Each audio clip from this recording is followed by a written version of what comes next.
Reed, host of AM Joy on MSNBC, and Republican strategist John Feehery. Joy, this is bizarre. I mean, I don't want to hear a word Trump said after losing today, because all that matters is what he said before. Yep. Because that's how you operate. You know, I'm selling you a car. Well, you don't want to sell somebody a lemon. But then he says, well, it turned out to be a lemon, so you don't want to hear from the guy at the car dealership explaining why you bought a lemon. You don't want to hear from him anymore. You don't want to deal with him anymore. But Trump has the affronter to come out and grab a press conference, and some people are quoting him, which really drives me crazy. I know you won't quote him because you don't believe 90% of what he says. Go ahead, Joy. Right. Well, I mean, or somebody who sells you, I don't know, a degree from Trump University, right? So the thing you have to remember that Donald Trump... That was a success. That was a biggie. So great. The thing that Donald Trump said last year that negates anything he tries to say today is, I alone can fix it.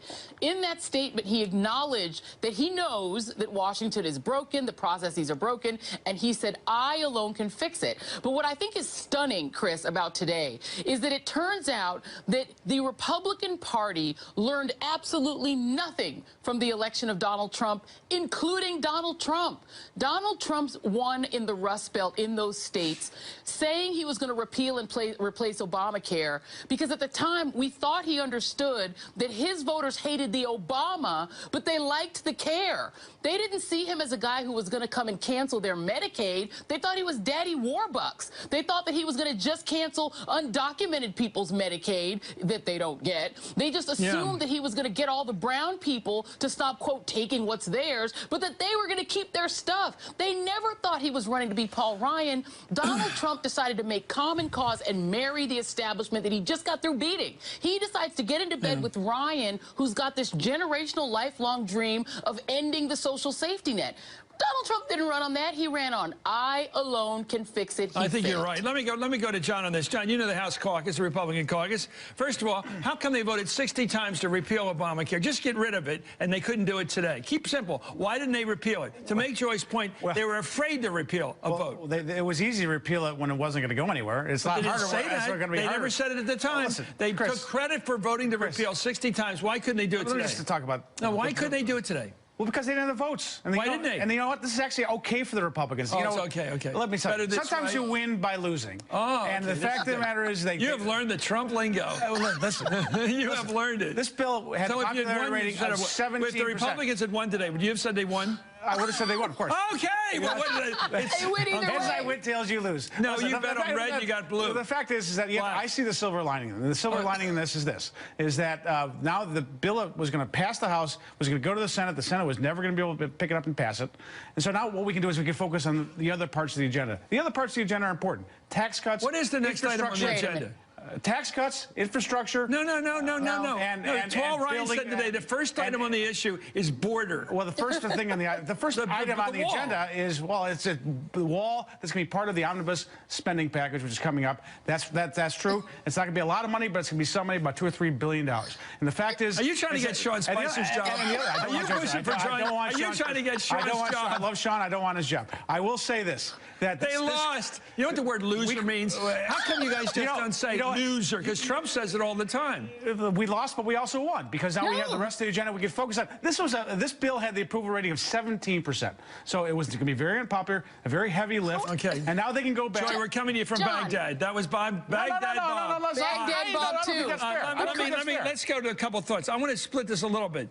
It seems to me, I'm not sure you're right about the Republican Party. I think there are a lot of regular Republican districts where people are moderately conservative, like Bucks County, Fitzpatrick, and certainly Staten Island. That's the ultimate middle-class place. Or Peter King's, I assume his district's like that, where there's a lot of Democrats and some moderate Republicans. They're not all right-wingers by any means. Those politicians are very concerned about just repeal.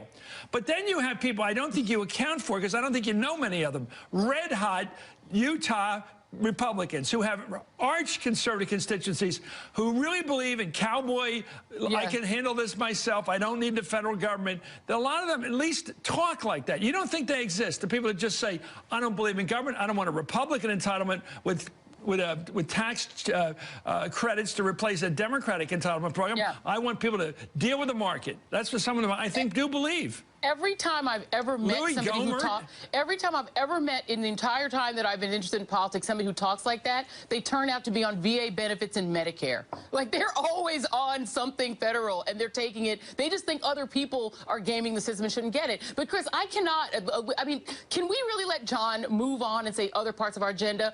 Remember, Republicans talk about Obamacare in these apocalyptic terms, that it's imploding, it's destroying America right Joy, listen, now. They did the same thing with Republicans... this emergency that we had to ban the Muslims because we're all going to die right now. And then when they fail, they go, let's move on to something else. Okay, let's Obamacare get is one not thing straight. imploding, of course. It isn't. But you guys talked about it like this was the most important thing in the world. You can't just move on and say, we failed, let's move on. Okay, let's get to the news first. The big news today, and I want you to both, you first and then Joy. It seems to be the news today, if you listen to Ryan, the speaker, and if you listen to the president, Donald Trump, they clearly said this wasn't just a bad day on health care. They're giving up on it. This is not going to come back to the floor again. They're not going to have another bill. He said, basically, if you listen to Trump, listen to Ryan, you're going to have to wait for the end of this year, the end of next year, the next election, and maybe the next Congress, they might try it again. But they're basically saying, live with Obamacare now. It's over, right? The fight wasn't just one day. It's over. It's over. Okay, they don't have the votes. Joy, do you agree? They don't have the votes. They're not going to get them next week, next month. So that's why I say move on to the next part of the agenda, because it's over. They're not going to keep beating their head against the wall. To make your point, I always say when you're dating much younger than many people are dating, I always said the second best answer, Joe, you may agree with this, I don't know, you're married too with kids, but basically I always say to people, whether it's business, romance, whatever else, the best answer is yes. The second best answer is no, because no is clear. You can move on. Right. And so to make your point, there's a clarity here today. Right. They're not going to mess around with health care anymore. Which is great. Now, they have a big agenda. They got to get, the Senate has to get Gorsuch through. They got to get the big omnibus spending package through. Because they're going to jam the budget through. And they got a bunch of other stuff they got to do. And they really, you know, this is going to take up a lot of time. Which one's going to be popular with the country? I think infrastructure will be a huge thing for them. You think oh, wait a minute. Here we are again. Joy, you take this on. The exact same conflict we saw today that prevented Obamacare from being replaced by Trump care is you got part of the party that's absolutely fiscal hawks. They don't want any deficit. They don't want to spend a nickel of federal money, even if it's a capital budget that's going to amortize down the road and pay itself back. They don't believe in any spending if it's a deficit. And then you have some people in the burbs you have the same split, don't you? Well, listen. Well, yeah, and the Freedom Caucus first. I think you see the same ideological split on the infrastructure. What we used to call the Freedom Caucus were called Tea Partiers. And we had a governor when I was living down in Florida named Rick Scott, who's one of them, who refused to take the money to do high-speed rail between Miami and Orlando. That's something that had been a Republican project for 20 years. He didn't want the money. Republican governors refused to take the Medicaid expansion, even if it would save the lives of their own constituents. You're trying to tell me the same Freedom Caucus that went to the mat saying unless we can strip everyone of health care and give all the money to By the way, Joy, you forgot the big guy in Jersey. You forgot the big guy in Jersey who wouldn't accept the tunnel to New York. They don't want infrastructure. They always give them a chance to vote on something, and Republicans say no. Won't they do that on infrastructure? I actually think that Trump learned a valuable lesson, and that is you can't negotiate with this Freedom Caucus. It's not worth it. So how do you get votes? You got to find a bipartisan coalition that can pass it. Oh my God, you discovered bipartisan. Democrats have to ask themselves, are they willing to say to the labor unions, hey, Joy, would you let me finish? Wait.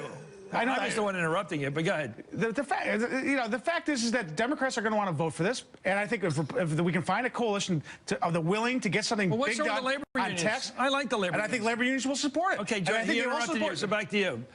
Let's remember that Republicans said for 8 years that there was nothing that President Obama could propose that they would lift one finger to support. Now we suddenly discover that when Republicans are in total control of the government and can't get their act together, we need Democrats to discover bipartisanship. Did you ever say one time in 8 years that Republicans should come to the table with President Obama, including on health care? Republicans were the hell no caucus for 8 years. Yeah, you cannot expect or demand Democrats play ball. They have no reason to do that.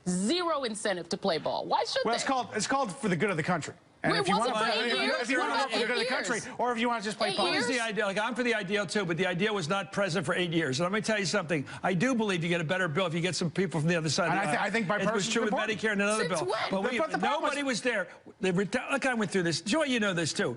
They tried to get the guy Enzi. They tried to get Orrin Hatch. They tried to get these Republicans. They begged them to stay on Finance Committee to help. And one by one, they petered away because they're afraid of The Freedom Caucus. All That's right. They what wouldn't they do were a thing. afraid of was that Obamacare would be a disaster, and it has been a disaster. Okay, It's see, falling apart. You've just gone around It's in not circles. falling apart. You've It's just not. that's cyclical PolitiFact. reasoning. Look it up. It's not. Obamacare is not imploding. 12.2 million people just signed up for it. Okay. The Okay, we'll CBO find out. says You know it's who's stable. beating the drum You for the guys fail? are saying it's falling Trump. apart. And if it is, then why don't you do a compromise bill and not walk away and say we're done? Okay. None of Joy that makes Reid, sense, and it isn't falling What time's apart. your show on tomorrow? Oh, we're on 10 a.m. tomorrow, 10 a.m.